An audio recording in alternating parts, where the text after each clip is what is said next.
but you know, I guess it's January, so everybody's ready to get started, and the spring market's definitely coming early this year.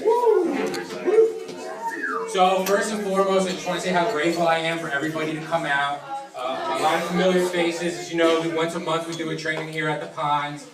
Today I'm very excited about this training. This is a training that I've done multiple times with Mike Napolitano, who will introduce himself in a little bit. What we really want to do here is we really want to talk about ways to scale your business to levels you didn't even think were possible. All right? One of the greatest things that I love about this industry is you can take this business to as far as you want, as high as you want. And I did a video about this a couple weeks ago. One of the best things about this business is the freedom. One of the worst things about this business is the freedom, right? This is the most self-motivated business to be in. So what we're going to do today is we're going to tell you guys a little bit about our story, a little bit about things we've done to scale real estate businesses, and really what our goal here is for you guys to be able to leave with some actionable steps that you can implement in your business no matter what level you're at as soon as you leave this room. So again, Mike and I are very grateful for all of you coming on a not too cold Wednesday, January day. And I want a quick introduction to my good friend and broker owner of RE/MAX Edge in Brooklyn, New York, Mike Napolitano.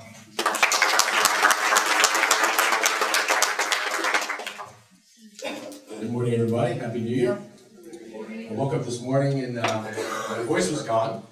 And I'm like, oh my goodness, I don't know if I'm going to make it over here. But it came back, luckily. So, good morning, all. So my story, I'm going to keep it quite simple and quick. So 20 years, 17 production career, but now totally 20 years in the industry. But I started out much like all of you, right? Still in the grind every single day. Putting about six days a weekend, 50 to 60 hours a week, right? Through my career, though, starting as an individual agent, first 7 years, I didn't take it as serious because I was a rental agent. I worked at an independent firm, and I wanted to become an attorney, quite frankly. And then what happened was, I went to law school for a day, and I said, "Wow, am I crazy? Am I crazy? Like literally, I'm talking to some people over here, and they're talking about the debt they're about to take on, and I'm like, wait a minute, I'm already making six figures. I love what I do. I'm staying in real estate, right?" So basically from that point on, though, I really ramped up and I took this business very seriously. And part of the levels today we're going to talk about is the struggles, right? The ebbs and flows. Because not only is your year look like this for the most part, so does your career, right? And our mission today is actually to minimize that. Because there's always going to be the ebbs and flows, right? Let's just be real, right? And respect to Tom Ferry and the rest of the coaches out there. The reality is we all struggle. Yes or yes? Yes. Come on, guys, be real. Good morning. Yes or yes? Yes. You're saying no, you're lying, okay? That's the truth, right? So people stand up and say, "Yeah, man, I'm working 4 hours a week, bro, and I'm making millions," right? You know those people, they lease or they got the Bentley in front of the house with the video, and "Look at me, bro, I'm at the gym, making millions." That's not the reality, okay? But the truth is, you could generate 7 figures, but it's going to take some work, okay? So, long story short, long story long, through the production, things changed. As I went from individual, I started really focusing on gaining leverage. You've heard this before, from individual. So when I closed out my production business, okay, and I'm still kind of taking referrals and working with our office, 1.85 million GCI. Right, so when you hear this, wow, that's great. And there's people that have done way harder than that, but 1.85 million GCI. But the story I'm about to tell, okay, later on in this program, is that also there's been times where my net revenue didn't look so good. How many people had a great year and then net revenue didn't look so good? Just shake. You don't have to say yes. Don't look at your partner. Just shake your head yes, right? Just say you know it, because you got the trophy, right? But then when you went to your tax person, you're like, wow, that trophy looked good. I can't pay my rent, I can't pay my mortgage. And that's, so, but this is real stories though, right? We're not selling anything here. These are real stories, so this way you can relate and you can figure out, okay, well, how do I navigate this journey? And that's really the mission today. So I'm going to kind of keep it simple because I have to save the voice for the program. But hopefully you enjoyed part of that story because there's a lot more content there. So thanks, Carl. No, that's great, and that's why Mike and I get along so well, because we've both been through a lot of ups and downs in this business. A little bit about my story was, after I got a master's degree at Lehigh University, I got my dream job. I had big spiky hair, and then I got into real estate, and now I have this hair. But anyway, so got into the business, and it was 2006, and everybody in the office would talk about this, what they called the good market. It sounded like this unicorn thing out there, this great market, things are flying. So while everyone was focusing on this great market, I started focusing on the back end of the great market, and that was the REO market. So I had no training, I had no clue what I was doing. So what I did was I started prospecting, calling banks 24/7 for about 8 months. I moved in with my parents. I had a credit card with 0% interest. I said, if I can't pay off this credit card at the end of the year, I'm gonna go get a real job, because this isn't a real job. Right? I'm gonna get a real job, and I still want to go out and be able, I said, if I can't pay off this credit card at the end of the 12 months, I'm gonna go get that real job. I started in April 2006. My first closing was in February 2007. And I worked 50 hours a week, calling. So what happens was when the bubble burst in 2007 into 2008, I already had a lot of relationships with these banks. And a lot of people that I had been calling on were saying, you know what, I haven't had a property in New Jersey in 3 years. I now have one. They're like, I feel so bad you've called me so many times. Like, here, take the property, right? So I just figured it out. And then we built out a team. We did a lot of business. And then I got a crazy idea to go into the brokerage business, which from there we scaled from 1 location, 8 agents, to 2 locations. We sit at about 122 agents. So to me, I love scaling. I remember the first time I got my listing, I was so excited. And then I said, how do I get 10? And then I got 10, I'm like, whoa, how do I get 25? Once I got 25, I'm like, all right, well, how do I get 50? Right? And that was my mentality. But also, how do I get and scale without everything revolving around me? Because I do a lot of things very badly. And I know that. My wife reminds me of that every day, the things I do badly. So my goal was, how do I scale without it all revolving around me? Because I do have a lot of weaknesses, like paperwork. Does anyone here have a weakness with paperwork? Right? We're salespeople. Paperwork is not usually in our nature. So then we scale. So that's kind of our backgrounds into how we got into the business. One thing that I say that I don't really like about this business right now is somebody's always trying to sell you something. You can spend $19.99 a month and go broke in this business. How many people get phone calls from numbers, and it's a 206, it's a this, it's a that, and you know to block it because it's somebody trying to sell you a product in this business. Seller leads, buyer leads, this, that, automate, 4-hour work week, right? Listen, it might work for some, but the biggest key is really, really the hard work in the beginning. So Mike, I'm gonna let you talk a little bit about your Yeah, so the hard work, and Carl, it's exactly the best segue you can give over there, because we've all been there before, I feel like. Even as you ramp up your business, you're always looking for the next way to make it easier. But what I've learned is that you need to put the work in, folks. That's just, you're not gonna get away from that. So from 0 to 125, when I coach agents, really what it comes down to, there are 4 types of agents in the business, okay? You might want to write this down, right? There's the prospector, right? We all know the prospector, right? You've heard of prospecting before? We don't? This is the person that's going to call their SOI, their expires, the force of owners, okay? This is going to get you the highest net return on your business. And I start with that because then there's, as we pack the room, then there's the naysayers, right? Yeah, you've heard this before. Call the expires, get Mojo, get Vulcan, get all these other things, and that's going to make your life, that's going to change your life. The truth is, it will change your life because you're not going to be able to avoid it, okay?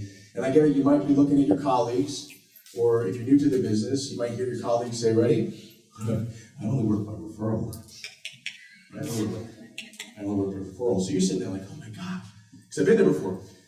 Wow, how does Johnny work by referral only? He just seems to walk in the office and this thing just rolls in. But Johnny didn't tell you that for years, Johnny cold called and did all types of crazy things.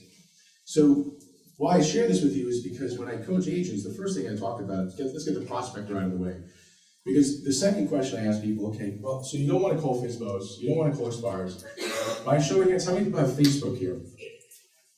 If you don't have your hand up, then you should walk out of the room, because that's how rogue I am. If you want to be the secret agent, I'm serious. The world, it's over, ladies and gentlemen. Your privacy's been out the door for a long time. Okay, so stop it. If you're worried about your ex-boyfriend or girlfriend calling you from like high school, because you have like the code name like Joe Schmo, but really it's Joe Schmolowitz, right? You're Joe Schmo, because I don't want anybody following me. You know? Guys, you're out there. Okay, but here's the question I have for you. Out of your Facebook friends, how many people have you actually reached out and touched? Okay, and not really legitimately touched, but how many people you called? That's the first question I have for agents. Because the first is, Mike, you're talking to me about prospecting. I've been doing this business to be a telemarketer, Mike. I'm gonna be on Instagram. I'm gonna be an Instagram star. People are gonna just reach out to me. Okay, yeah, keep doing that. I've seen a lot of Instagram stars go broke. They never actually have any money. So, but if you don't like prospecting for expireds or for sub owners, the first question I said is, how many people have you called daily? I'm like, I don't know what to say. Well, why don't you just say this first, right? You just maybe want to write this down, right? This is pretty simple. Hi, Johnny. You know, it's been a while since we spoke on the phone, and I just want to say hi. How about we start with that first? Is that fair, guys? Can we start with that first? That's actually the hard work, because most of us, guaranteed, I know you don't have to look at me or look at your friends. You probably haven't done that, because if you thought that Facebook post that said, Happy New Year, everybody, Happy New Year, you thought people were going to call you because you posted the Happy New Year to your thing. You got to call people. We're in the relationship business, right? Are we in the relationship business? Yes or yes? Yes. So if you don't reach out and call somebody, okay, with Facebook's algorithm, they might even be watching you, okay? So calling, prospecting, right? That's first. Converters. I know Carl is not necessarily bullish on leads, but certainly I've made a fortune on leads, and I've also gone broke on leads, okay? At the highest point, I was spending about $65,000 a month on Zillow. $65,000 a month. That's where the brokenness almost came in, because I had too many leads for an 8-person team. It's like, oh yeah, let's just spend $65,000 because it feels good. Okay, but converters. But here comes the simple actionable item that you probably heard, but you need to hear it again from another voice. Converters love inbound leads. Okay, so if you're not on a team, join a team if you like this stuff. If you don't have the leads, if you can't buy them, work open houses. How many people know how much it costs for a lead off of Zillow? Can somebody answer that question? I want somebody off of your marketplace. Tell me who's a Zillow star here. No, nobody knows. What is it? $100 per lead. Did you know that lead actually costs more than $100? The actual customer acquisition cost. Do you know what's the conversion rate, folks? 3% or less, right? Maybe in Jersey it's a little bit more, right? So is the cost of that lead actually $100? So here's the point though. For those people that don't want to work on a team or work open houses, we know it, right? We know what your open house sheet looks like. Looks like this in between the seat of the car, right? But actually, hey, I know. Oh, I used the open house app. Right, that you never look at afterwards. Right? It's the same. Crumbled up over here. Guys, you're throwing away money. If Zillow's charging $100 per person, you got 20 people show up at your open house, how much is that? It's $2,000. And you've actually acquired the customer that actually showed up. Okay, so the point is this. I'll give you some realism, folks, right? So you don't have to go and call expireds or FSBOs, but we're going to talk about that after. You don't have to necessarily buy leads, but if you're at an open house, folks, you gotta convert these folks. And how do you convert them? You gotta talk to them, communicate with them. How many people are using a CRM like Booge or Boomtown, right? If you don't have one, you're like, oh, I'm not the type of person that uses CRM. Walk out, get out of the business. It's over, folks, because we're in the world, because the conversion rate is so low, you have to be able to do something with these leads, right? But the person that's a high-level converter understands the customer acquisition costs, understands you need to nurture these customers. Because let me guess, Mike, I send them stuff through our MLS. I send them. I know what they want. Okay, yeah, you know what they want, right? In 1 year, 2 years, 3 years, 4 years, as the artificial intelligence machine learns the customer insights, how are you beating the machine even today? And why would you? Okay, I hope you're following this, folks, because this is the converter. This is the person that loves to convert these types of leads because they're not that aggressive type person. So, Mike, just to piggyback off of Please. that, I always say too in the beginning, one of the problems I see with team leaders is they're providing a lot of leads to team members. So what's happening is the team members are getting the leads, getting the leads, getting the leads. If one doesn't work, they're not worried about it because they're waiting for the next lead to come in. The real difference, I think this is piggyback what you're saying with the CRM is everything, is the real difference in the income in this business is your follow-up. Is working those old leads that you have sitting in your email, the lead that says, I want to buy in 3 to 6 months. How many people in this room plan to be in the business in 3 to 6 months? Why would you ignore the lead that doesn't want to buy for 3 to 6 months? Right? Because a lot of people are out there chasing that new lead, but they're not spending time cultivating those old leads. And when I was a prospector, that was how I built my business. But one thing I would do is I would take a lead and work it until they told me to. There was no Zillow in 2006 like there is now. There was no buying leads. My friends couldn't buy a house. I couldn't buy a house. I couldn't afford rent. But what I was able to do was I was able to follow up consistently on the phone and exhausted every lead because I had no other choice. And a CRM is a great way. And I used to do it with a piece of paper, right? At some point, don't overcomplicate it. Don't get so trying to figure out your CRM that you do nothing. Yeah, Carl, let me just I'm not gonna, once you go back, what I meant by CRM, right, at the highest level of the team that I ran, okay, I had people, as Carl mentioned earlier today, doing stuff for me. So that's what I want to go back for a second. The struggling like with the paper between the car seat, like all of us, right? Guys, just set up an alert. As simple as the alert. If you can't, again, step out of the room. I'm being serious. So I know we're talking about CRM, right? We're trying to impress you guys a little bit. CRM, well, there's workflows and automations and follow boss. And guys, simply first put an alert. No, but Zillow does that. Yeah, it's impression based, so Zillow gets the alert. So just you do it as well. Whatever CRM you use, set up an alert.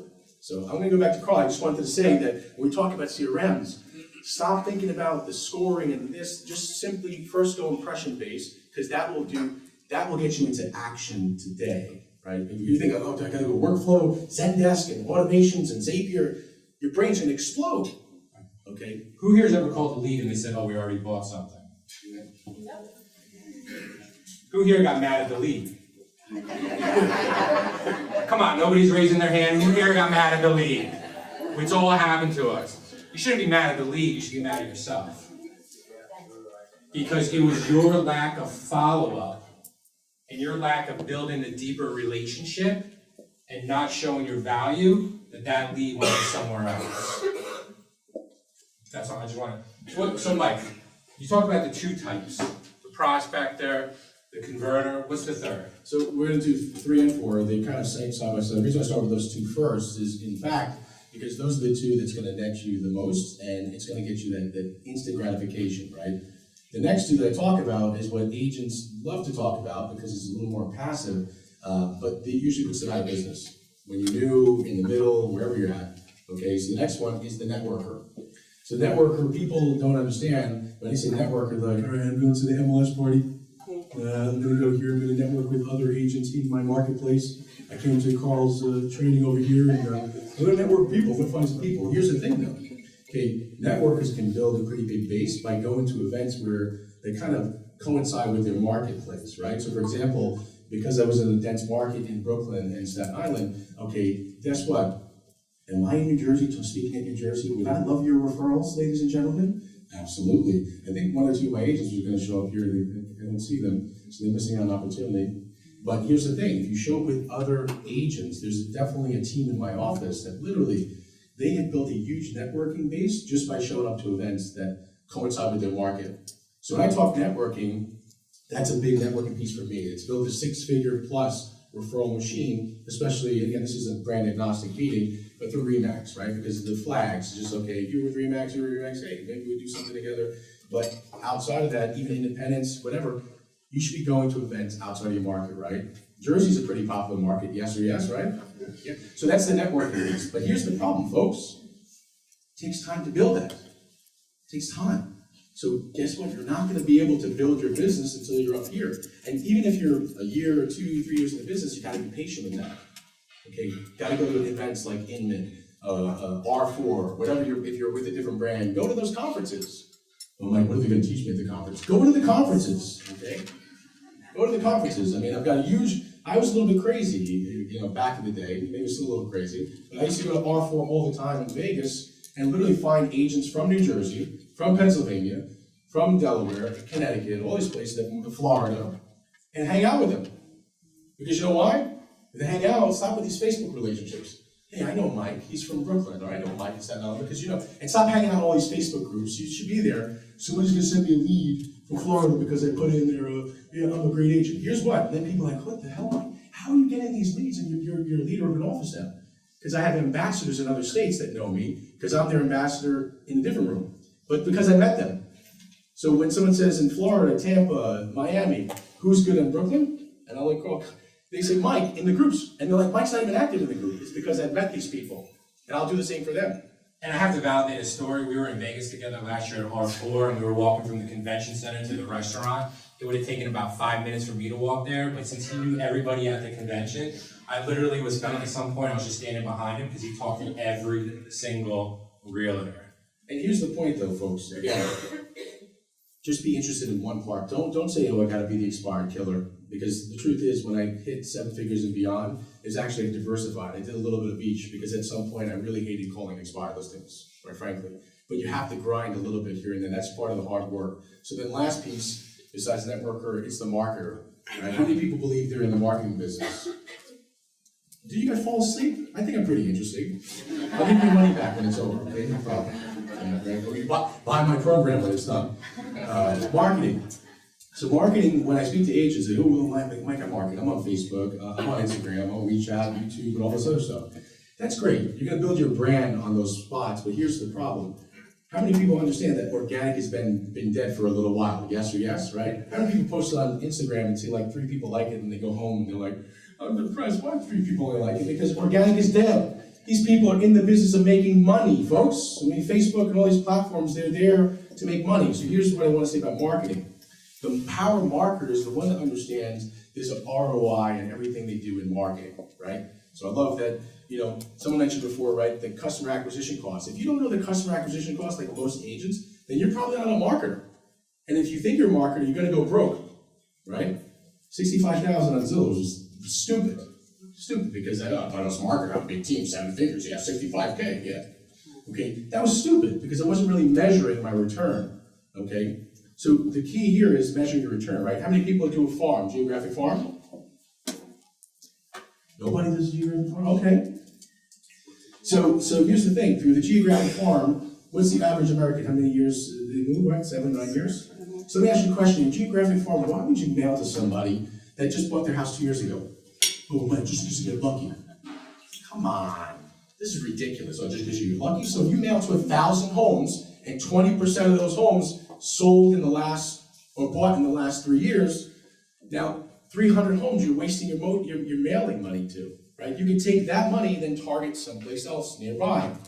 Does this make sense, yes or yes? Yes. So that's the person, it's just an example, folks, and I'll get back to Carl, but that's an example of measuring your marketing money. Because most agents don't measure anything, okay? But if you're in marketing, it's very, very dangerous if you're not measuring, because look at me, years later, I was measuring everything. I had it down to a science. My agents would go on 75 appointments, and then we start getting contracts. I was like, oh man, I got scorecards, we're good. But then, how ridiculous, 65,000 on Zillow. So I'm measuring everything, so even experienced agents will go through this, because it's the ego took over, right? Mike, we got this special deal on Zillow, we'll knock it down by 30%, but your ad spend will be this, and you know, it was like $100,000, oh yeah. You don't swipe my Amex, don't worry, yeah. So, oh man, this makes sense, right? Yeah, I'm only getting 1 time my money, that makes sense, okay? I couldn't go buy a house and get 10, 20 times my money, so I'll just spend it on Zillow. Guys, the point in marketing is this, you need to be feverish over your return, okay? Because just because you write a cute little message on a piece of paper, call me today, right? And I know some handsome guys and good-looking girls, right? Call me. That's not marketing. It is. There's some brand behind it, but you gotta measure it, okay? Paul, I knew you're good with the marketing piece. Well, no, but what I want to talk about with this is, you know, you're throwing out some big numbers and stuff, and when you're in this stage of business, it sounds very overwhelming. Correct. $65,000. There's two ways to really build your business in real estate. And there's one through hustling. And what I mean by hustling is working really hard. Or two is buying your way into the market. I did not fall into that buy your way into the market category. My $3,000 credit card limit wouldn't let me. So really I had to go with the hard work part. So if you're listening to this, you're thinking, what can I do, right? Social media is a great way to stay in front of your sphere, right? Stay in front of your sphere without getting too annoying, right? When you first got your real estate license 10 years ago, they said, write a list of everybody you know and mail them a card that you got into real estate. Now people really don't do that because of social media. They can go a lot wider, a lot quicker, faster. So it is good to have that presence on social media to stay in front, let people know what you're doing, not be that secret agent. But also is, if you can't buy leads, you don't like prospecting, you don't like calling expires, and you don't like going after for sale by owners, that's fine. You should be doing open houses every Sunday. Get it in front of buyers. In this market, with inventory being so low, and gonna be lower, and interest rates low, a good priced open house is gonna be packed. It's not a matter of whether or not people are gonna show up, it's just a matter of how many people are gonna show up. Hey, customer, Zillow, come on, guys, $100, Realtor.com, $100 per, I mean. Because I don't want anyone to hear this and think you have to buy your way in. Yeah, my apologies, folks. No, but I'm just giving that off on this presentation because I got a little excited to really get the meat, because I saw two people walk out, they hate me. I'm done with this stuff. This wasn't Tom Ferry. Alexis never sold me anything his entire life. I thought Mike was Tom Ferry. But this is why I love doing the training with Mike, because we have different perspectives of how we built our businesses. Right? And we bounce this stuff off each other all the time. So it's great because he's opened up my eyes to a lot of other ways. And same ditto. So if you're in this stage and you're just like, what? If you're in an office that doesn't have listings, that you can't do open houses, find an office that does. Right? If you're in an office with a lot of top producing agents who have excess leads, if it was me, I'd say, listen, I'll put out your open house signs. I'll do whatever you need me to do. If you have an overflow of lead, I would love an opportunity to work that lead and pay you a referral. You can't just be like, give. Drop the ego, guys. That's really what most agents, I get it. We all have egos, drop it. I did that with top producers. Listen, I'll sit your C of O. Oh no, let me pay you. You don't have to pay me, but if you have an extra lead that you can't work, I would love to run that lead for you and pay you a referral fee. It can't be all about me, but if you're looking to build, there's ways to do this without having to buy leads, without having to burn the phones. I was a phone burner. Can we get into that? Because actually, by the way, we spend a lot of time on hard work is because this. I mean, this is, so when we get here, maybe that's why some people walked out and their heart's broken. But we spend a lot of time on this part because across the board, as we get to the $1 million piece, even the person that's at 250, 500, 750, 1 million, they forget the hard work. They forget it, right? And that's where I was sharing before that big spend on Zillow. I forgot, just like the credit card, so it's 65,000, sure. But my average spend, by the way, was actually around 38, but don't think I'm that crazy. So, but what I was going to ask you, Carl, is this: how many people let me change this rule. How many people go after expires? Anybody? Okay. How many people go after 4-7 owners? Okay. Yeah. So let me ask this question differently. How many people consistently go after expires? That means at least 3 to 5 days a week you are going, at least. So that's consistently going after expires. So the reason why I say this is because last time we did this, we got into the, we got into the naysayers, right? The people say, well, Mike, you're up there, right? You talk about this stuff, but let's do some role play. I'll be the seller. And actually, he was an agent, the team leader who runs the team, and he knows me. But I think he just wanted to bust chops, and we had role played a while. I was like, no, I'm gonna be the seller. And then you're calling on the expired. So I'd love to do that here.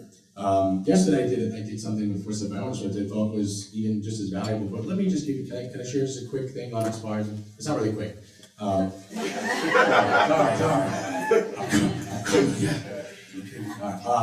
So first, just the mindset. Guys, I want you to get into the mindset, right? I'm not gonna ask you to stand up and touch somebody's shoulder and get into the mindset, Tony Robbins' mindset, but I want you to understand expires first.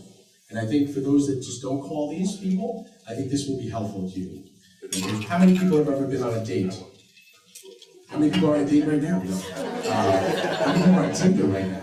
I'm just curious. I've been married for a little bit. I'm like, what's this Tinder thing? What is it? Anyway, so, but expired listings is this, and I'm being serious because I want you to get into the mindset, because we've all been there at some point. You've been married 10, 20, 30 years, 40 years, 100 years. Okay, we've all been there. So think about this for a second.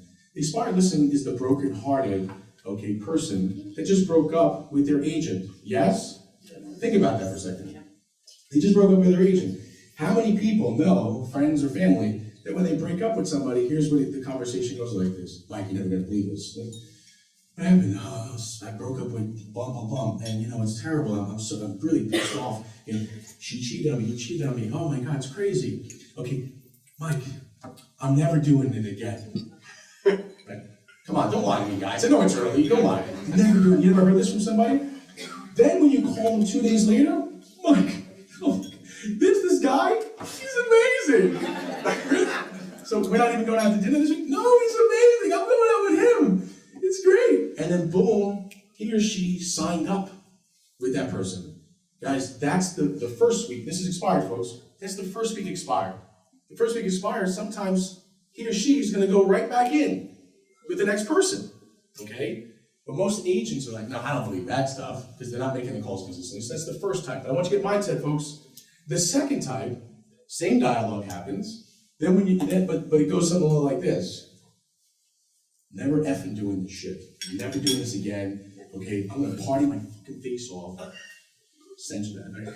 I'm gonna go to Vegas, we just go nuts. Right? And they go to Vegas, they go nuts, and then the 1 week back, you call them up, hey, how was Vegas? Oh my God, I met this person in Vegas, forget it, oh shit. But wait, dude, you just said you were never gonna do it again. What happened? It's like 2 weeks later, you're back and you're doing it again? What? No, bro, I'm about to get married too. We actually got married in Vegas. So, but think about it, it's the mindset expired. You may think I'm crazy, but you need to get in the right mindset. Because when you're calling these people, it's exactly what they're going through after they broke up with their agent. It's personality types. You're thinking it's like something else, but it's actually personality types. Right? Then, another one. Never doing it again, but every time you call them, they're on a date. Right? I just went out to here, and I went out there. And for weeks on end, they're on dates. And then finally they get tired of it, they don't want to admit to you. You're their friend calling, like, how's it going? I'm tired of this. They're lonely now. I'm tired of this. I gotta get back in the game. I'm tired of being divorced. I'm tired of being, just gotta get back in the game. All right, good. And they're so lonely. Then the first person that calls them now, after they self-discover it's time, Johnny called from 2 months ago, and Johnny, I would love to go on a date with you. It'd be great. So think about, again, go back to expired, folks. Pay attention, mindset. Same thing, the old expired, so lonely. When somebody calls, you just guys don't believe it because you're not calling them consistently. And they're so lonely, they call like, I would really love to hear from you. Come on over. And they come over and you're like, what happened? They signed like in seconds. I'm good. No, it's just, you called at the right time. And it's been 6 weeks, 8 weeks, 3 months. They're ready to go. So here's the point, guys. You have to have fun with it. Because at the end of the day, the only time when they're cursing you out is just, number one, they're busy. Right? Do we have lives, folks? Well, we think, because we got egos, that they're just waiting for your call. Hi, I'm Mike Napolitano, Remax Edge. I'm the greatest agent. You check my Zillow reviews? I'm ready to go. I can sell your house fast, more money. They got things. They got kids. They got dogs. They got cats. They got lives. Okay, usually when they hang up, it's typically because, first, they're busy at the moment. Because how many people recognize that 86%, I think I'm not going to make the numbers up today. Next train. Okay, but most expires do have intention on selling in the next 3 months. They do. Okay, so it's no matter where you catch them. Most agents, the reason why they don't call expireds is because they're calling the new leads. As Carl mentioned earlier today, the new leads, the first week leads. Because the first week leads, they're always a little bit happy. They're a little mixed emotions, right? Okay, but sometimes there's people hanging up like, don't call me. I hate my agent, right? But people are not giving it a try and calling the people consistently. So I would say go with the right mindset first, okay, when calling these people, and don't take it personal. Because I've seen people who told me, kind of like a Paulie Walnut, you know, Sopranos, right? The guy called him, he's like, a week later I call him back, he said, come by. He said, listen, I'm eating supper, come by. All right, eating supper, I came by, it was like the Last Supper, actually. Sit there, hey honey, Joanna, come here. Hey, bring this guy a cup of espresso and a cheesecake. I swear, this is not a joke, guys. In Staten Island, literally the guy had a beautiful house, I thought it was a sit down. Guys, it took a couple weeks. This guy at first told me to go F myself. I just called him back, because when he told me to F myself, he was tired of being lied to. Great, right? Goes back to dating again. After you've been lied to or cheated on or some silliness, right? You kind of need some time to mourn. And why? And you may think this is a ridiculous topic, but it helps you with your mindset. When you call them, stop being so fearful of calling these people. That's expired. I know. No, but Mike, what do I say to expireds, Mike? You know, everybody else is calling. What time of day do I call? You know, everybody blocks call, phone numbers they don't know. How can I switch my phone number? Well, here's the thing, though, guys. If they block the numbers, switch your phone numbers. First and foremost, when you call on people, you have to give value. First ask them, number one, are you still accepting offers on the house? Are you still accepting offers? Now, hi, Johnny, I saw your house expired. This is Mike Napolitano, Remax Edge. Wait, is there anybody in the crowd that would like to challenge Mike? As if you were an expired phone call. It's almost like we're on the commercial. Is there anyone who like to challenge? No, does anyone want to see how I can handle an expired phone call? Somebody challenge you. Who's the expired killer that just no, nobody wants to challenge? Nobody? It's okay. Well, maybe on the FISBO. I'm gonna call somebody out. Patrick. Patrick. Not you, Patrick. Do you want to do an expired role play? I'll come back there with the mic. You come on. Yeah. You know, guys, I'm serious. It's all about consistency and calling them. You've heard that a million times. But first, it's the mindset, right? It's the mindset. How many people got the right mindset now? Right? You got the right mindset now, Patrick? Pardon? Yeah, hit the reset button. It's like, no. You're the seller, actually. You can just beat me up right now. You can just beat me up right now. Yeah. And you know, okay, I'll let you just roll with it. All right? We'll just roll with it. Yeah, go. I thought you were calling me. I need to clear my throat. You can cause pain and do this? Give me a second. Whew.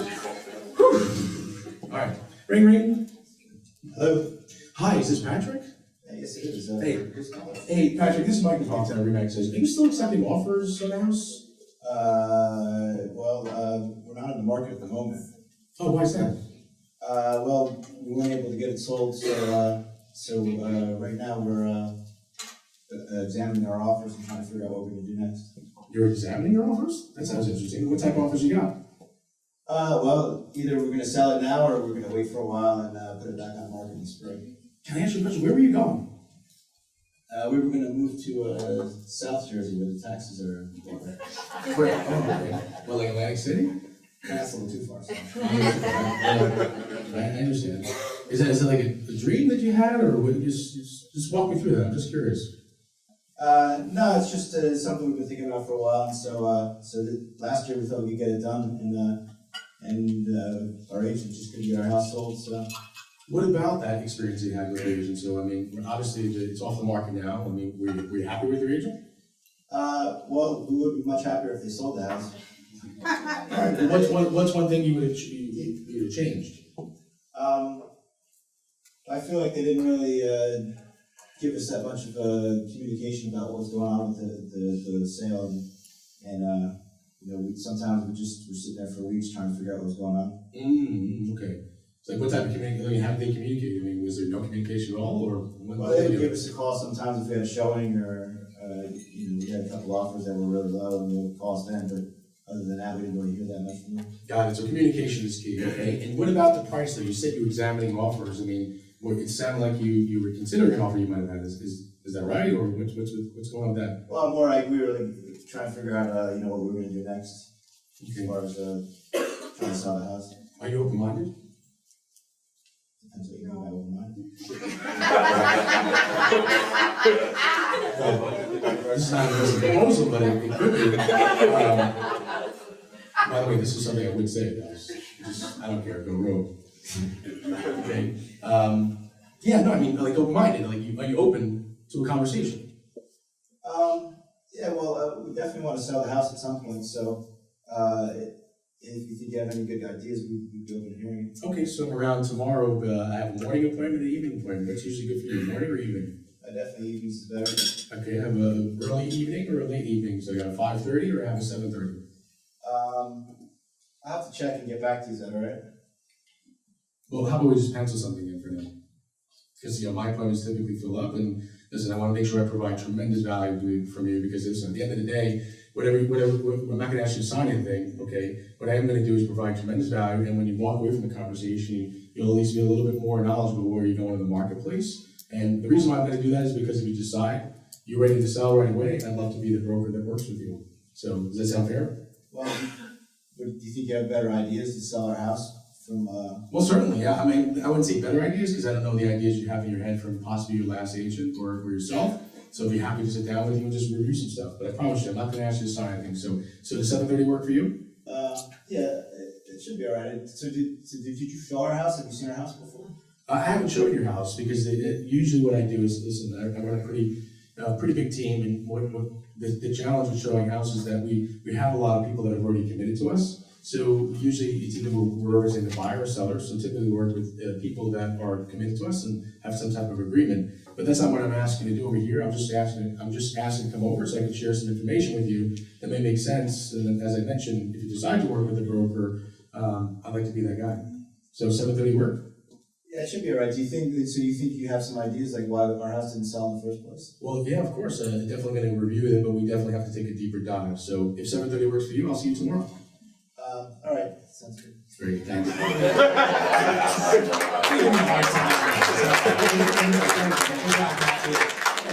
Wait, one thing I wanted to say is, did anybody notice when Mike was talking, what he didn't talk about? Himself. Did you ever hear Mike throw out any type of statistic about, I'm this, I'm Circle of Excellence yellow, I'm this, I'm that? Nope. What did he focus on? Client. The client, their experience, and how he can help solve the bad experience they had before. Because I hear some agents call expired, and it's just like, oh, well, you know, I'm top this, or my office is this, blah, blah, blah. And they're just vomiting their resume, and they wonder why the other person doesn't want to meet with them. Guys, on a date, who typically goes forward on the second date? The person that listens, right? He didn't listen to me. She didn't listen to me, right? It's about a balance, folks. I'm not talking about this. I'm not talking about guy, girl, or anything like that. I'm talking about balance, right? So tell me about yourself. Really? Okay, great. That's wonderful. Where'd you been on vacation recently? Oh, wow. How's the food? Are you enjoying that? What are you gonna get for dessert? Guys, the point is mindset, okay? And I'm being serious. It's mindset, and you gotta be real though, folks. If you're not genuinely interested in where he went on vacation, then don't ask the question, okay? So I just wanted to bring it back to mindset. This call kind of took it into the business side of it, so we get to the right mindset. You understand that the person that wins the date, the person, even still today, people that are married, don't you have to win over your partner? Yes? Because if you don't, right, it's gonna be like that song Bruno Mars, I wish I bought her flowers, right? You know that song? Okay. So Mike, I love karaoke. for everybody listening, in that stage when you're working, so listen, you just fired me up. I'm leaving here, I'm gonna call expireds. I'm gonna do open houses every weekend. What are some of the tools and stuff that you should look in to help you with this part? Oh, I just slipped out. You asked me about tools that I use? Tools. Yeah, so number one, I personally loved, forget about the dialer, you've already got the dialer, right, Mojo, it really isn't about a preference, potato. Really what it comes down to on these dialers, in my opinion, is the dashboard and how the dashboard looks to you. Some people love that Vulcan 7, there's a ton of dashboards, there's no, in my opinion, none of these dialers have some secret sauce, it's just a matter of picking what the dashboard looks, the best one for you. As far as data goes, what I found over the years, LandVoice has been the best data. And by the way, I haven't worked for LandVoice, I'm not getting a referral or commissions on it. LandVoice, they claim, but it's true, that in my experience, is like 94% of accuracy, getting all cell phone numbers and home telephone numbers. So I use LandVoice personally, and still I suggest to my agents use LandVoice. Again, because I am being recorded over here, do not call this, make sure you're watching that, okay? So please be careful. Be careful, do not call, pay attention. All right, great. So now, Mike, now I'm hitting the 250 stage. I took all your advice. I'm working hard. I'm grinding. Now I'm at that 250 stage. I want to take it to the next level. What advice do you have? Yeah, man, I wish I did some business stuff too, but okay. It's sad, I had the thousand I follow. But okay, listen, the 250 is, just as it says up there, is marketing. Most agents, right, how many people are excited about growing a team, right? We all heard there's companies out there, there's a company that wrote a book about it, and the first question that I ask, okay, I want to take you here for 1 second. because there's a reason why I talk about this, because most agents, when they hit the 250 mark, they do one or two things in today's world, right? Everything's got to be relevant for today. Either one, they finally hit 250, they were driving the Passat, and now they're driving the S500. Woo! Gotta get me an S500. Gotta get me a Lexus or Mercedes, GL, ML. If you bought the Bentley, you're just a maniac, okay? Okay? Or you can go buy the Lambo. All right, but here's the point. The reason I'm bringing that up is because you're actually believing that that's an ROI. You believe that's an ROI, but actually when you hit 250, a percentage of your money is to be sent back to your business to feed it. To feed it. So today when the agents hit 250, see the big thing that says marketing, there's nothing else up there? Okay, it's not about hiring the next agent. It's not about hiring the admin yet, because stop being lazy. You got to invest where the money's going to give you the highest return, because at 250, you could probably still work a little bit more on your own. That's what I found.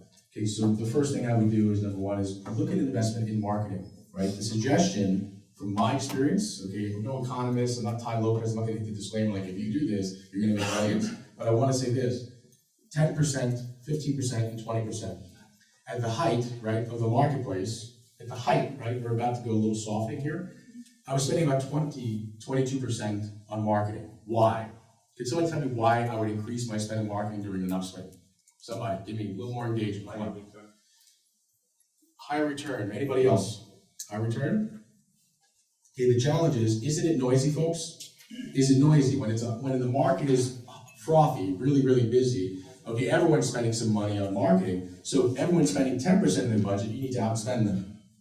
Okay, you need to outspend them. I had a little tricky expansion agent. You've heard this, right? Before I mentioned brands. Expansion agent that came from someplace in Texas, came into my market, and I punched him in the mouth because I spent 3 times more than he did in Zillow, and then he canceled his spend, and he took his stuff and packed his way back to Texas. But here's the point though, guys. Marketing. In my opinion, marketing is going to help you create something that's kind of predictable, right? Create the funnel, right? So meaning that while you're out still prospecting, I wish I had a little whiteboard over here, while you're still prospecting, going through the hard work as we just addressed. Oh, there's one. Ladies and gentlemen, it's Mike Napolitano Ferry over here. No, but all joking aside, you don't forget the hard work, because here's the other challenge, okay, in marketing. When you get to 250, agents are tired perhaps, right? They did all the hard work, as Carl just mentioned, we just mentioned, expired, FISBOs, they went to every meeting, they got to their 125 to 2, now they're at 250, they forgot the hard work, so now they start doing a marketing campaign, right? Okay, I will talk about one company gets into this. Okay, Smart Tip, I spent $40,000, I didn't get one darn lead, not one. Okay, but here's the thing, I was a marketer at this point because it felt like no matter what I did, I'm gonna spend my money. It's like going to Vegas, okay, I'm not a gambler, okay, you'll see me gamble, but I don't gamble. If I lose $100, I'm really upset, okay? But what I love is gambling in business. So take the 10%, so if you were, 10% is about $25,000, okay? $25,000, let's keep it easy, $2,000 a month, guys. So while you just went to go buy the Range Rover for $1,200 a month, okay, and now you come to me, like if you're my agent, and say, Mike, what can I do to grow my business? I'm at 250 now. Well, why don't you do marketing campaign? That's expensive, Mike. Your Range Rover is like $1,200 a month, bro. Well, Mike, I say I don't want to pull up to the house. I gotta look good, right? This is New York City. I'm like, but dude, the Range Rover doesn't even have your sign on the side. It says, Mike Napolitano Remax Edge. Like, so the point is this: 10% should be allocated towards marketing. Okay, if you have the extra budget, you don't have to do what I did and increase to 20, 22%. You have to have that money to build your business in this way. While you're out there still grinding, doing the networking and the prospecting, you have something that's generating leads besides you, right? So for most agents, they're looking for that, right? They'll do that campaign that's not consistent. So they'll do like 2 just solds and then stop. That's but you have to be disciplined to say, well, just as people who, if you're the type of person who goes to Atlantic City in Vegas and says this, because I have some friends that are, well, go to Atlantic City, they got like $2,000, and I don't care if I lose that money. Okay, and then if you are that person and you don't have an ad campaign going on, you should kick yourself in the face. Because the truth is that you'll get a better return on your investment by putting into marketing of some sort. Do you want me to talk about tools? I'm gonna get back to Paul, but I feel so passionate about this because I have been there before, folks. That's why. Right? It's the first time making that 250, I got the BMW 325. I was pretty young, about 40 pounds lighter. I'm like, yep, woo! And when I pull up, everybody's just gonna give me the listing, right? I'm gonna pull up to the FISBO, wow, look at that guy, sharp, looks got good clothes on, he's in shape. Nope.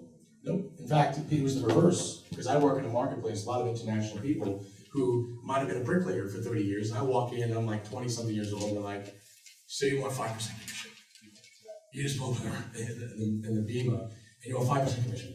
And I'm like 60 years old, okay, and I work my whole freaking life, I'm about to pay $30,000 in commission. Are you crazy, bro? Get out of my house. So I went from parking my old car down the block to now parking my new car down the block, because I didn't want them to see me. So again, the point is that getting in front of people with your marketing is going to create some consistency around your business. But you have to be willing, just as some people who are gamblers, willing to just let go.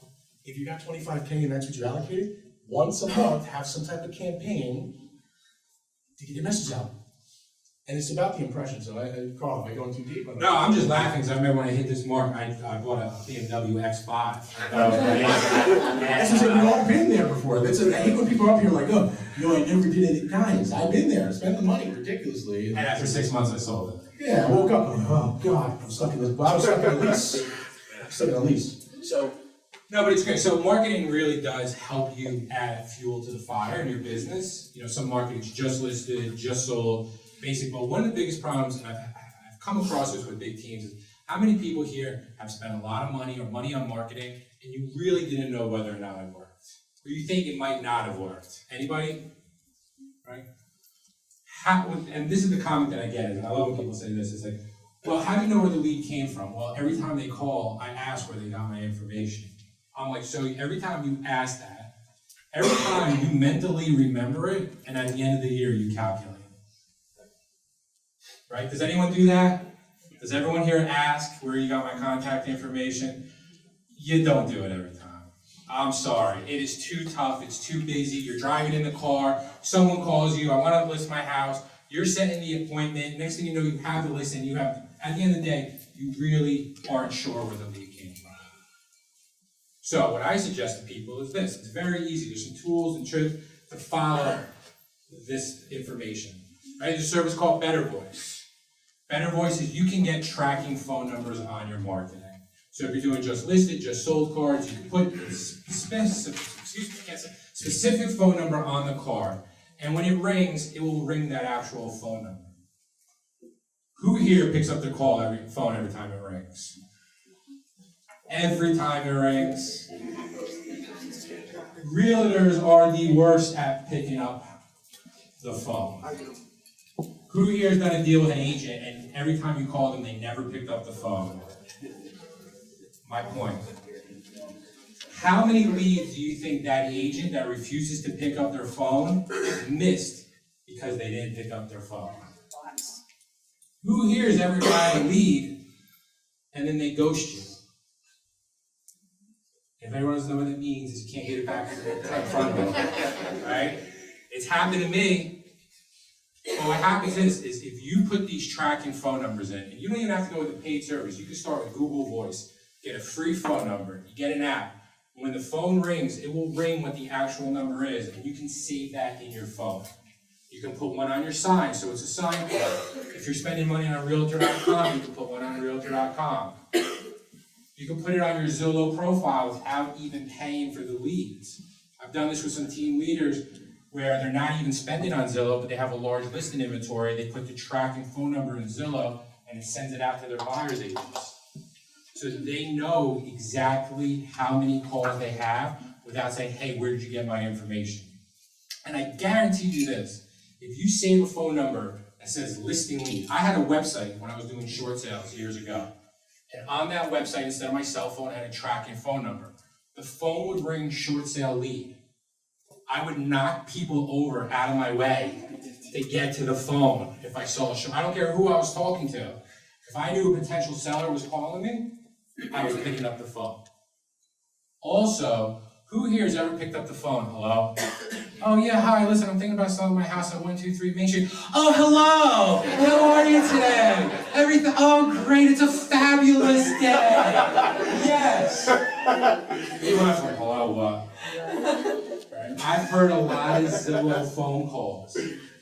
How many times I've heard people pick up Zillow phone calls and go, yeah, yo, why are realtors getting a bad reputation?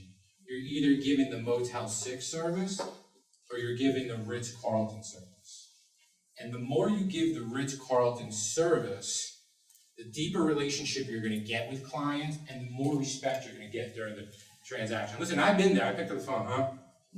Oh, I wanna sell my house. Hey, so great to hear from you. Today's a fantastic day. Right? But there's ways you can put for pretty inexpensive ways in to track what your marketing is. And this is, I dealt with an agent that was spending a lot of money doing a certain print. I said, listen, put your tracking phone number in that print. If you don't get I guarantee you, you will not get a phone call for a year. And you're telling me how great this marketing service is. What happens, we put the phone number in, the agent for a year gets 0 phone calls off of it. Cut it right out, cut $60,000 out of marketing and didn't skip a beat. Right? And vice versa, I had an issue with an agent where I said, I don't think this is gonna work, put your tracking phone number in and then they get a listing from it 2 weeks later. And so at least now we know, right? So marketing is great. What I always say is really track what you're doing and double down on what's working. Right? I'm not a big Zillow fan, but if you are really good at converting the leads and you're getting an extremely great return on your money, double down on that. If your mailings are getting you a big return because of your marketing, great, double down on that. Can we go back one second, Carl? But real quick, but if it's not working, you have to be able to pivot and trim the fat. That's a great segue, because actually what I was gonna say about Zillow. So, you're talking about mailing, but I wanna talk about Zillow for a second. How many people love the beauty contest on Zillow? Yep, that's what they coined it years back, right? It's called beauty contest, right? They actually, on stage, I think an executive got in trouble after this, because they had actually said the highest visited profile on Zillow looked like this. And it was blank, blank, blank, because I don't want to say that I don't get in trouble, but the person was like, he was a dude, and he just described it, and I think people were like kind of offended if you said like it's a certain age. But here's the point though. We have egos, yes? Come on guys, wake up again, yes? You got egos? Yes. You know you do, don't lie. If you don't, then you're probably walking out of here because you're not a competitive person, right? You're like, I'm the best. Here's the point though, what Carl was saying before about not marketing. How many people right now are investing in a zip code because they like the way they look in the zip code? You like the way they look, right? It's not working. But then the ROI, Zillow puts it right in front of you. It says 1 or 0. You're like, well, but Johnny's in there or Robbie's in there, right? You're like, oh, I got on there. He's there. But here's the thing, though. But they're not tracking. So the point is that it's not working, though, because I've been there. I've been married to zip codes when I was talking about. So hopefully this is something that makes sense to you. I've been married to the zip codes. I used to sell a lot in certain zip codes, but what I found out. Here's what's interesting, as I continue to track stuff. So I had a zip code 2 zip codes away. Is all making sense, guys? 2 zip codes away, and I found out actually I was converting more in this zip code over here, but not in that zip code. I'm like, what? The buyer would contact me on the zip code because it was a lower price point, but when they spoke to me, they wanted to go to this zip code. Because I was like, wait a minute, in the lead tracker, it says that I'm not converting any leads in the zip code, but I'm crushing it in the zip code. You gotta pay attention, folks. Don't get married to the zip code if you're not closing deals where it's sourced from that zip code, right? So I wanna help you with that because Carl's like the marketing guru. I was more of like all right, I'm gonna do a 14-month campaign and I'm gonna just send it out and I'm just gonna set it and forget it. That was my marketing campaign. So for those that are just like brains exploding with better voice and this one, I just set it and forget it and I got a good ROI on it. So just set up I was a big geographic farm guy. And to go off of that, I mean, for marketing, who here has a set plan on how they market to their past clients' sphere of influence? Few people? Are you guys enjoying this? Because like me and Carl, I have a plan. I was like, I'm half thinking. 14 months. I don't know, I'm just half thinking, I'm like, only 3 people, right? What is 95% of most agents' business? Past clients, referrals, sphere of influence. How many agents take that very serious and market to their past clients' sphere of influence religiously? Probably 10%. I see agents ignore, I'll sit down with an agent, they did 60 deals in a year. 20 came from past clients, 20 came from Zillow, and 20 came from calling expireds. This is why I say to the agent, third of your deals came from calling expireds. How much time do you spend on that? Well, a lot of time, every morning, 4 hours a day, 20 hours a week. Okay, so you're spending 20,000 hours a year. How much money are you spending on Zillow to generate those deals? Oh man, I'm spending about $1,500 a month. Call it 20,000, right? A third of your business came from referrals. How much time are you spending on marketing to your referrals, calling your referrals? Oh, I'm not really doing anything. If they call me, I'll work with them, but I never call them. How much money did you spend on working with the referrals? No, I really didn't spend any money. Like I said, if they call me, I said, and I saw the agent have the aha moment. I said, a third of your business you're ignoring.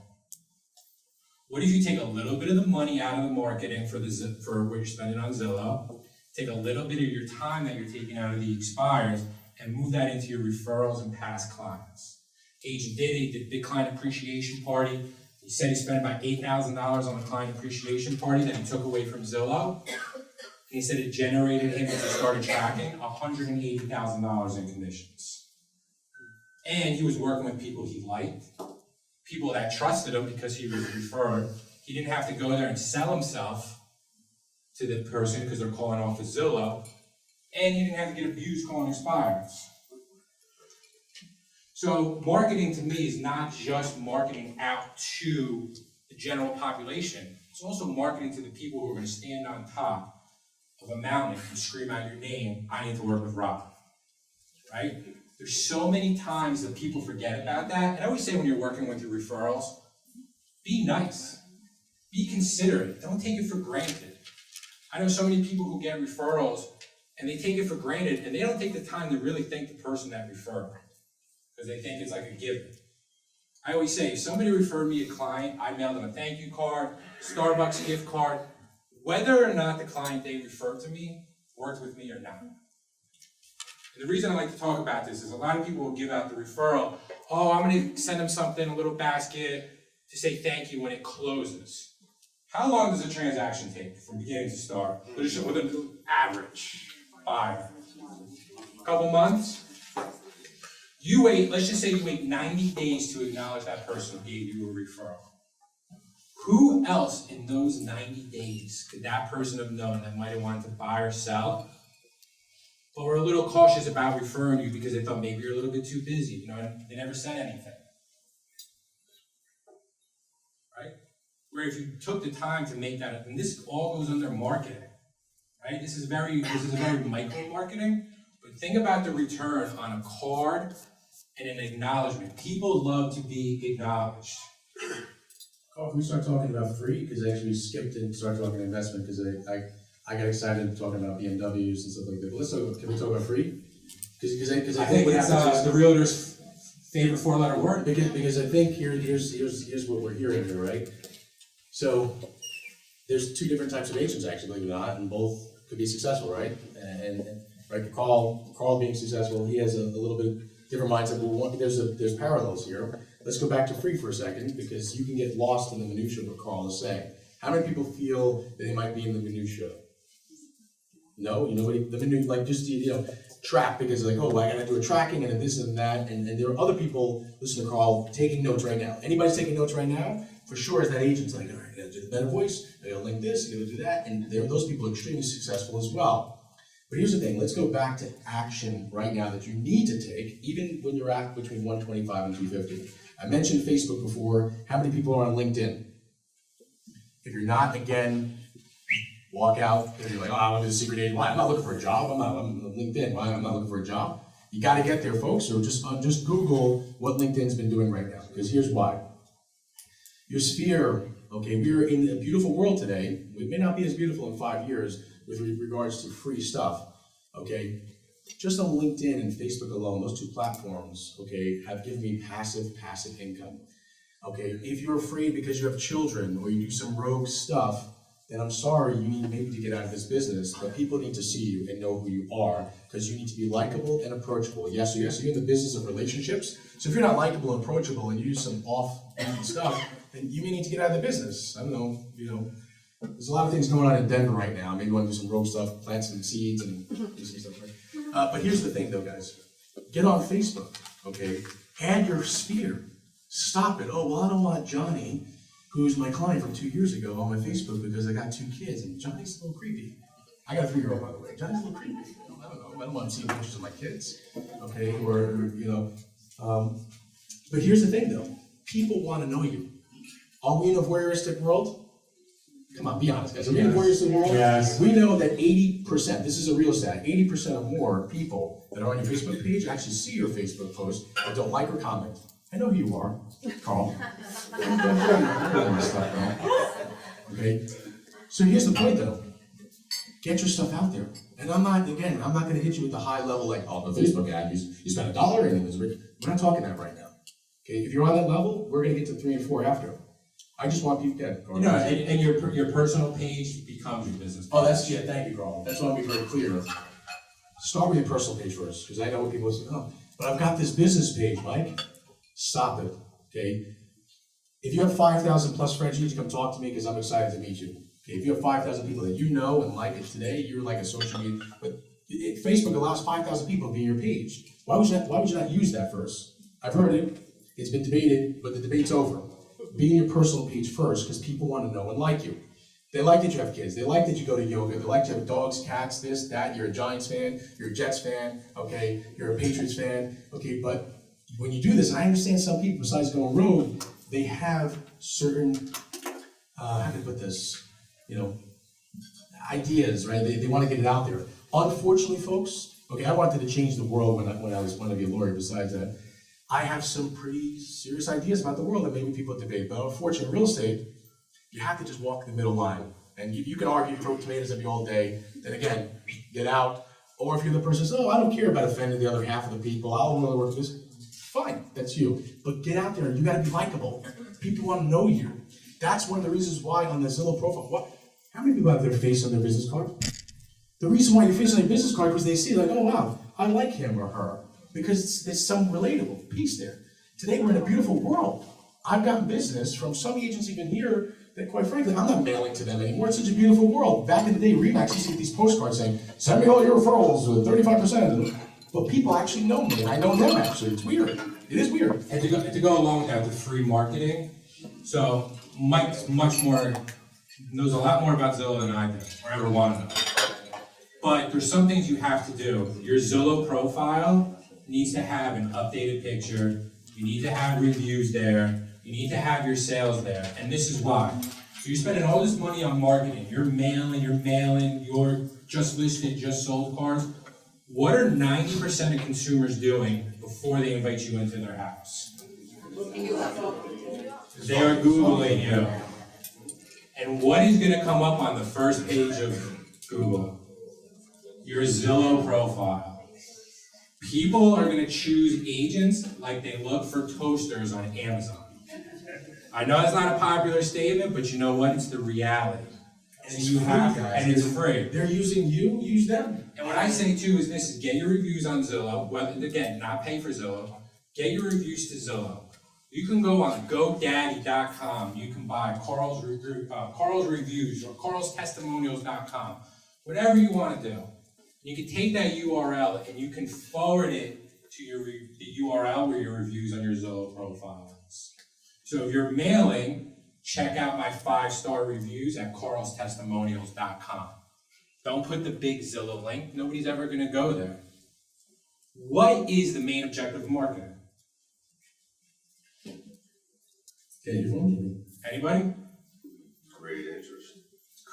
Who here has worked with someone and said, if I knew how great it was to work with you, I would have called you months ago? Right? Sure. That statement is the result of bad marketing. What marketing is supposed to do is let people know what it's like to work with you before they work with you. That's what marketing is. So it's really easy, like I said, really inexpensive. When you're doing mailers, you want to capitalize on it. You want people to check out your reviews. Don't try to fight it, embrace it. But make sure your sales are updated. Make sure all that's there. I didn't mean to cut you off. Make sure it's all good. They're going to see your social media profile. So make We're sure back. your This is free, headshot. guys. This is free because again, the reason why this is why I love this program is because there are people who have reached these levels. I know the naysayers. Oh, my God, I did all this stuff and I got to 250. I didn't need any of this BS, right? They forgot. They forgot, so they may get from 250 to 500, this is not a segue yet, they may get from 250 to 500 just by doing LinkedIn, Instagram, Facebook, and I get it, some of you watching YouTube, like Gary Vaynerchuk say, oh, you need to do this, you need to do that. Stop. You don't need to do that yet.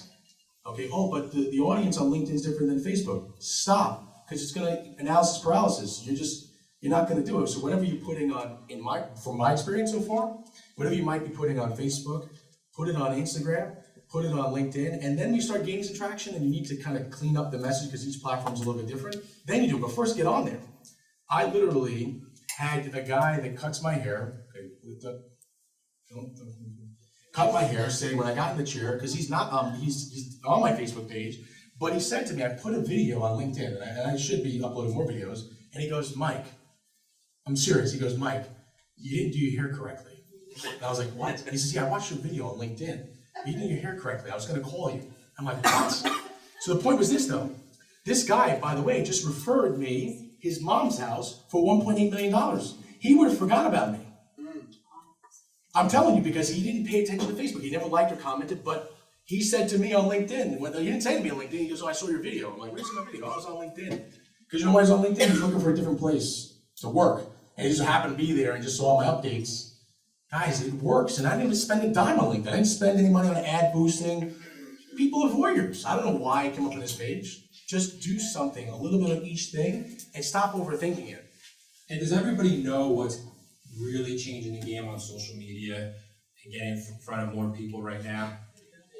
Video. Right? If anyone follows me, I do a lot of video. It took a lot for me to get to this point, right? But videos, there's a study that shows how people interact, and 55% of it is the visual body language. More so than on the phone and more so than anything else. So I'm not saying you have to go out there right now and set up this whole studio and become a social media maven. But use video to your advantage. You're going into a very competitive listing. Hey, great, looking forward to see, guys, it doesn't cost any money, all you need is your cell phone, right? For $20, you can get stands, mics, lights, whatever you need. But you could do a quick video. Hey, Mr. and Mrs. Seller, really looking forward to meeting with you tomorrow and learning about you, your experiences, and send it as a text message before you get in. You can do a video, send it as a text message to the seller after you leave. Thank you for taking the time to meet me, yada, yada, yada. How do I follow? How many people leave a listing appointment and go, I have no idea how to follow up with this person. What do I say? And then a week later, you just see it listed with somebody else. Does that only happen to me? Right? But a video is a great way to re-engage somebody. Listen, it's a little bit getting out of your comfort zone. Don't worry about how you look. Don't worry about how you sound. The way you look and the way you sound on video is the way you look and the way you sound in real life. Please, guys, I love. Carl, you mean, come on, Carl, you mean my chin, like. And to go with marketing, how competitive are listings right now? How competitive are listings right now?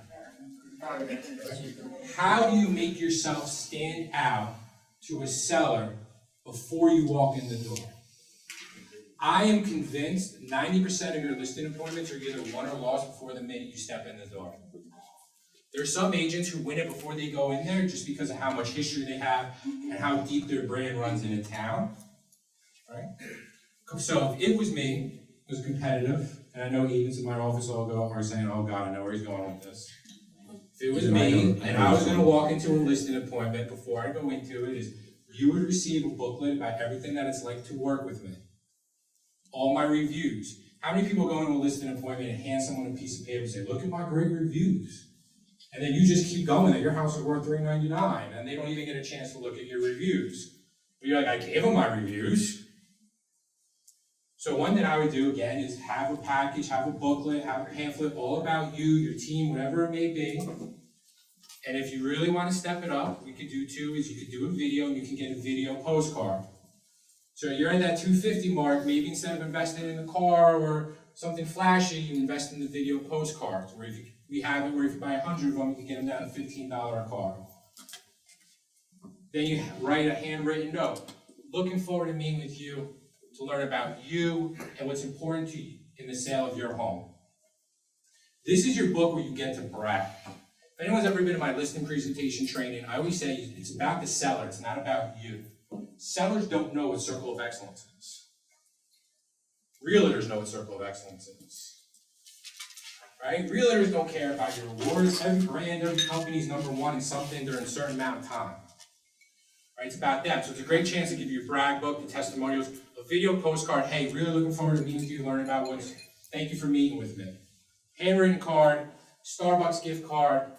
What happens when you send somebody that before you go in the listing appointment? Leave an impression. Leave an impression. If you're in the appointment against two other realtors, what do you think the chances are that any other realtor has done that? Sent to us.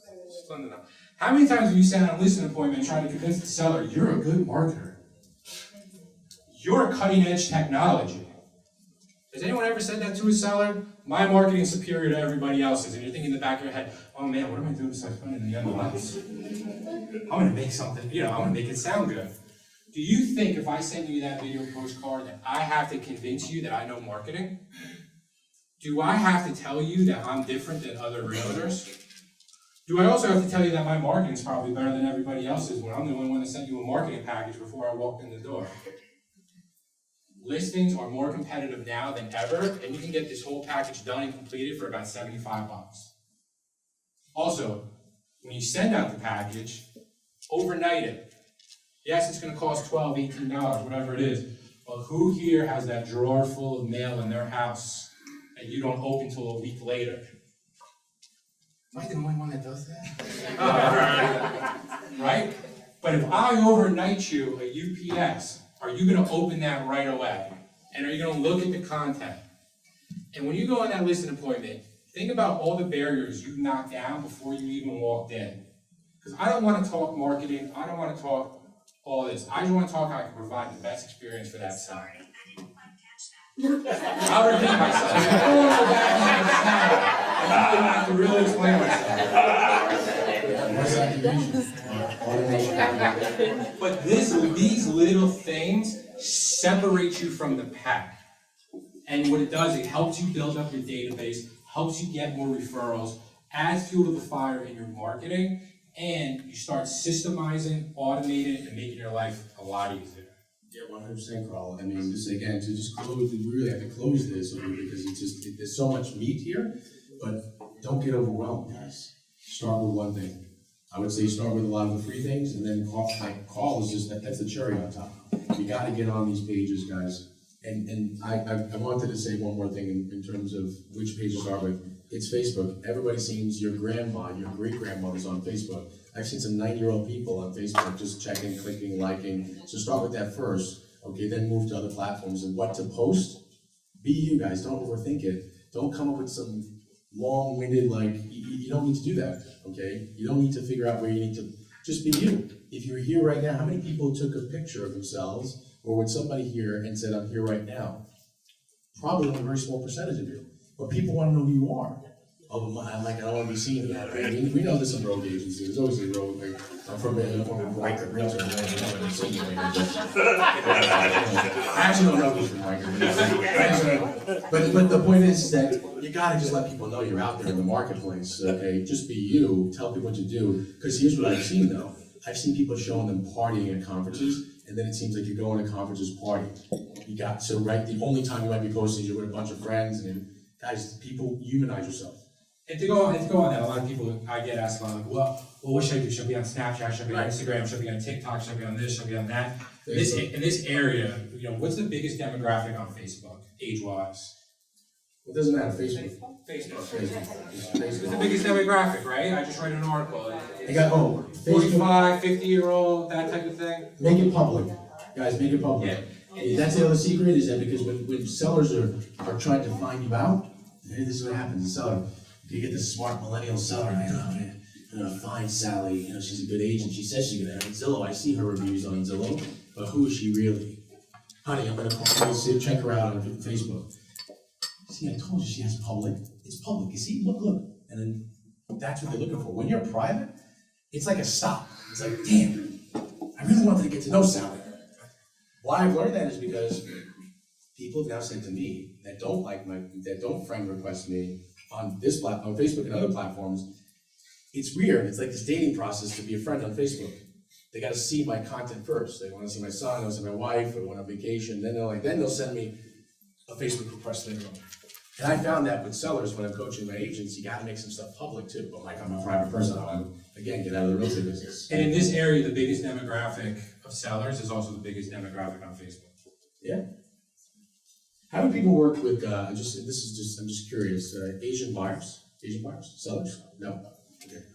Anyway, what I would say is that just WeChat, I just want to throw that out there, is a huge platform. You don't need to speak Chinese, it's owned by Tencent, which is in China.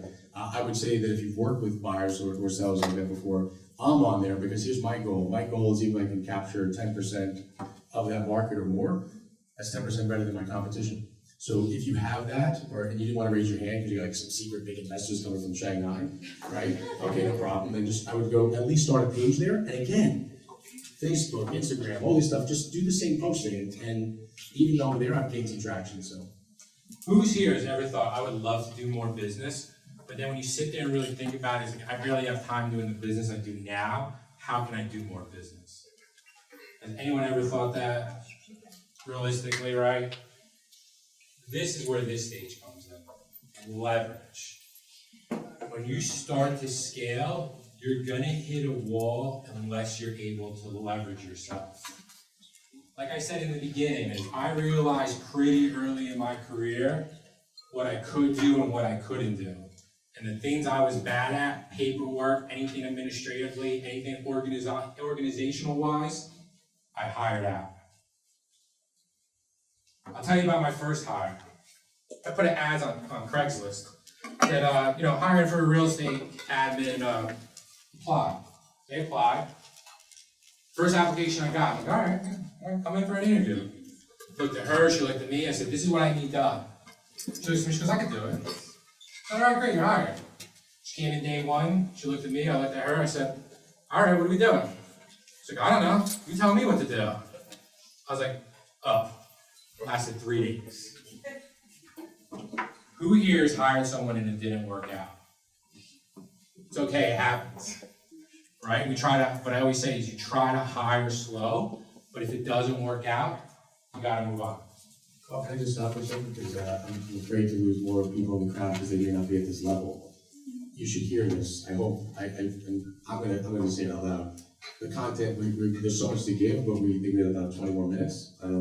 But I want to share this. So please stay, because these next couple levels, you should be thinking about this. Whether you're at a 0, 125, 250, we're about to say 500 and a million. I just want to say, because I just saw some people walk out. No, I appreciate it, but these are the levels that really launch your business. They do. So I just want you to hear it. This is not like red book style. We know. This is actually stuff that Carl and myself have actually been through. I'm going to share some stuff that I've been through that really punched me in the mouth.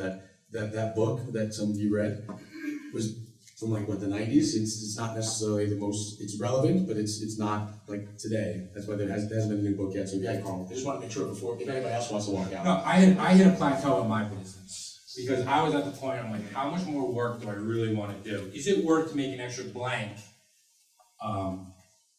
dollars if I don't have the time? So what I did was I went out and hired, and I hired wrong, and I hired again, I hired wrong. I hired again, hired wrong. It took me my first time, to find the right administrative staff person for me. What I did was I stopped winging it.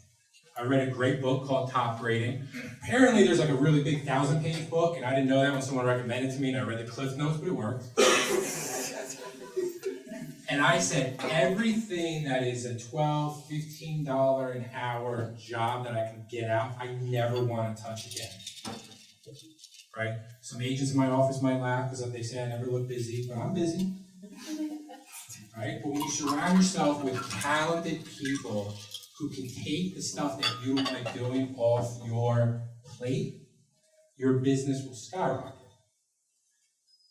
Right? And you have to get there. Listen, up to this stage, you can do a lot of it by yourself. Or you can hire an admin, and it's just you, an admin. You're working on buyers, you're working on sellers. A lot of people say, I want to get a team member because I want them to run my excess buyer leads, and maybe I can get 50% of what they're doing.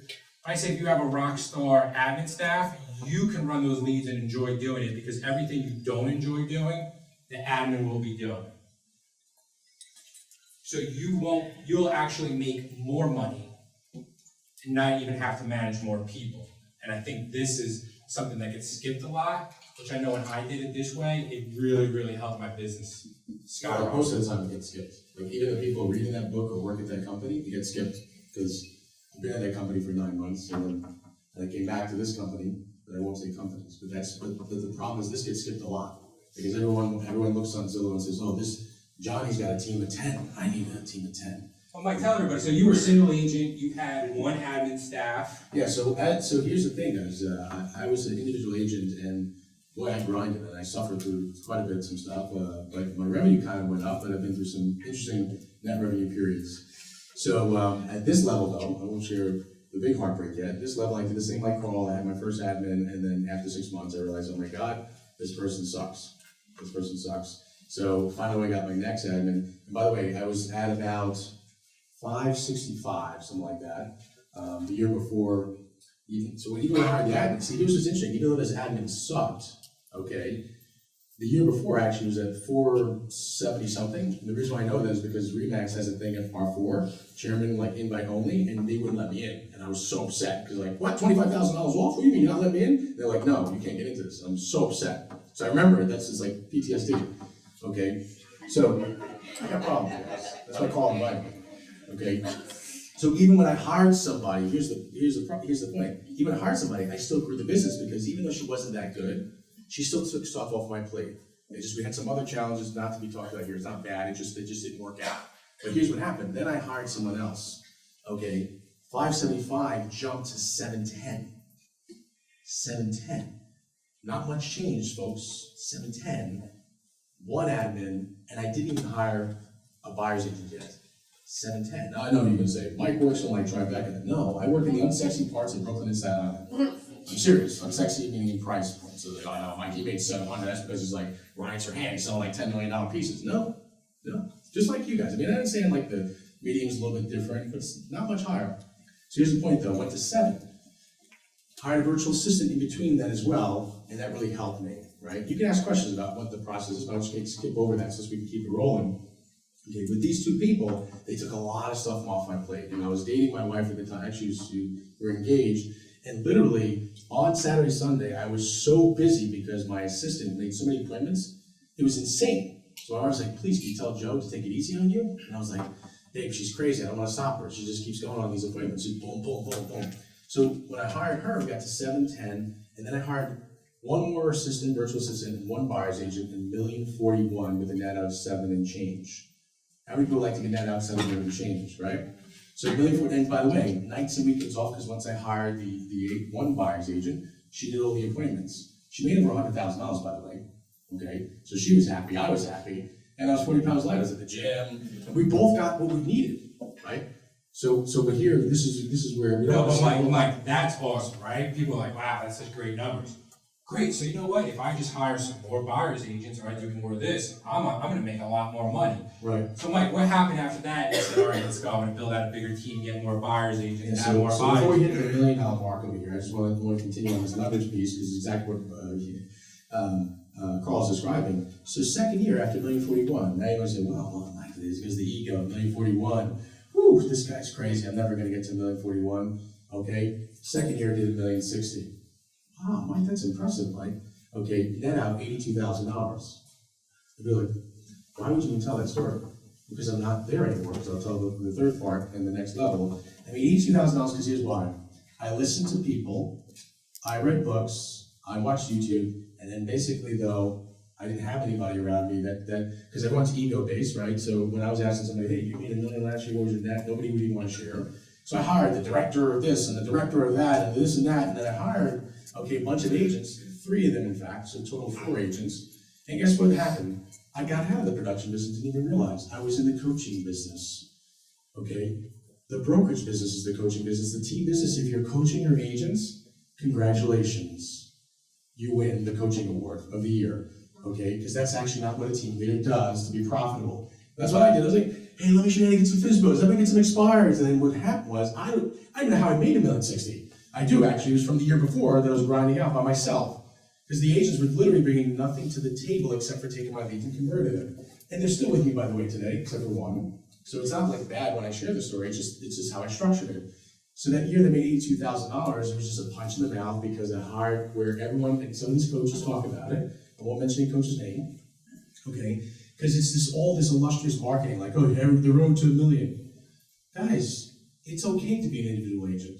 It's okay to be at certain levels, because sometimes you just want more balance. Because I will say this, in closing of this leverage piece, that book that a lot of people read, okay, this is what I want to say to that book. The first question I ask all of you in this room, if you've ever read that book, okay, I'm not marketing the book, the first question I would ask you is this: what is the net out of a fully leveraged team? I'd be really impressed if someone would tell me that right now. I would do a one-on-one coaching session with you, and it was really valuable. If someone could answer that question, I'm just really curious. If somebody could just tell me right now what the average net out of a fully leveraged team is. That's a problem. Because also, when I've asked at seminars, even at that company that has this book, I ask the same question, it's the same ghost. 30%. And in that book, it actually has the number. It has the number. Dude, I read that book 7 times. That book it changed my life, bro. Really? Because nobody knows the net out. They're running a business, nobody knows the net out. And in fact, the book says actually 32.5%, the net in the book. But today's world, that's why this book is not rewritten again. Let me tell you why. You can get that on camera and send this to that person. It's because it's not sexy anymore. The net out of a team fully leveraged today is about 25% with the producer in place, and 15, the person with all the billboards, you know who I'm talking about, is probably netting out about like 10 to 12%. But that's okay. If you're making 10 million, bro, you're making 10 million, you can net out 10, 15% all day. But people don't know the net out. But the person that's running those billboard ads, that person is freaking high level. Because when I've spoken to that person, a friend of mine, I've got a couple friends like that, they know the net. And they're okay, but the agent that's looking from the outside is like, oh my God, 10 million GCI plus, that person just, on our way to being Warren Buffett. Know the net. I swear, it just blows my mind that agents are running a business, and Carl, I know is gonna give the operational piece. I'm very passionate about this, Carl, and he knows this. It's because I'm warning all of you that if you're not paying attention, you will get, you know what, handed to you. Okay, because the net out should be, okay, in my opinion, about 20, not in my opinion, from all the mastermind groups, it's now 25%, because why? Zillow and all the other things that we have to pay for these days, so the net went from 32 down to like 25, 23. That's why it's changed, because of all the other people entering into go into our pockets. So pay attention, guys. If you read that book, go reread it, and then ask people like, hey, what are you netting out? Because everyone's telling you, oh, I made 250 and netted 250. I remember being in a group. Okay, I'm mindful of your time, guys. We're gonna stop. Well, Carl's gonna stop at 12, right? Okay. I remember being in a group, and then there was a guy that stood up in this group, and it was a big, high-level group, and the guy said, I netted 70%. I'm like, holy shit. If I was like Mark Cuban or Barbara Corcoran, screw it, I'm gonna close my business, I wanna invest in your business. If you're netting 70%, ladies and gentlemen, you don't have a business. I don't know what you're doing, it's crazy. If you're netting 70% in your pocket, I want to invest in your business, but that means you really don't have a business. You know, people working for you. If you have people working for you, you got to show me that blueprint and go rewrite this book. So, but here, just as can I close this part and then go to the $1 million piece? The $1 million piece started with this. I woke up. I thought, I got to change this. I'm burnt. $1,060,000, now 82. I worked the whole year, not making any money. I'm burnt. So, you know what I'm gonna do? I'm gonna lean in me and cut this, cut that, go back into my highest, most profitable piece of the business, and I'm going to generate leads again. But Mike, you're a team leader. You're a team leader. You're gonna go coach your agents, go get more agents. No, I gotta go lead generate. Back to the basics, back to the hard work. That's part of this program, folks. Go back to the hard work, because you forgot, right? Spending $65,000, that's reckless on Zillow. That's reckless. I forgot. So let me finish the story. Only 8 agents, okay, cut down ops to basically 3. That's all you really need. What the hell? It looks like I got a marketing director, I got this. Guys, really? Come on.